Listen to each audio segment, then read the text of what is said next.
So you want to buy an off-the-track thoroughbred. In our first video, we talked with Dr. Yates about purchasing a horse right off the track.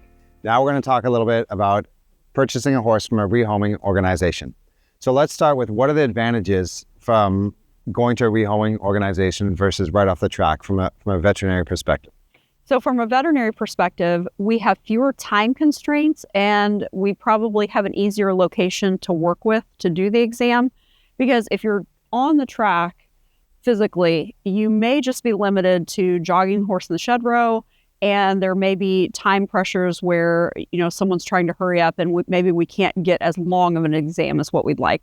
If we're at a rehoming organization, that horse is probably going to have been restarted a little bit, so we can probably lunge the horse. We might be able to see the horse go with a rider, and then most likely we'll have a nice, quiet, calm place that we can do as many x-rays, for example, as what we need.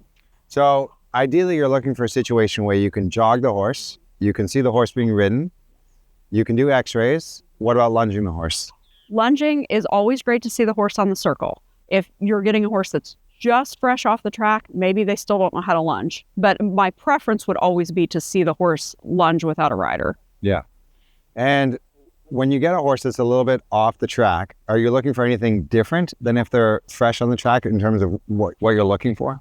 So I really want to see, and again, it depends a little bit how long they've been off the track, but it would be nice to see them starting to go in some type of shape or some type of frame, to see how their body is handling that. Yeah. Do they have back x-rays that are maybe a little bit questionable, and they're also starting to show clinical signs of back pain under saddle as they're put more together, more on the bit, more in a shape, more in a frame, versus are they handling it just fine, even maybe if their x-rays aren't okay.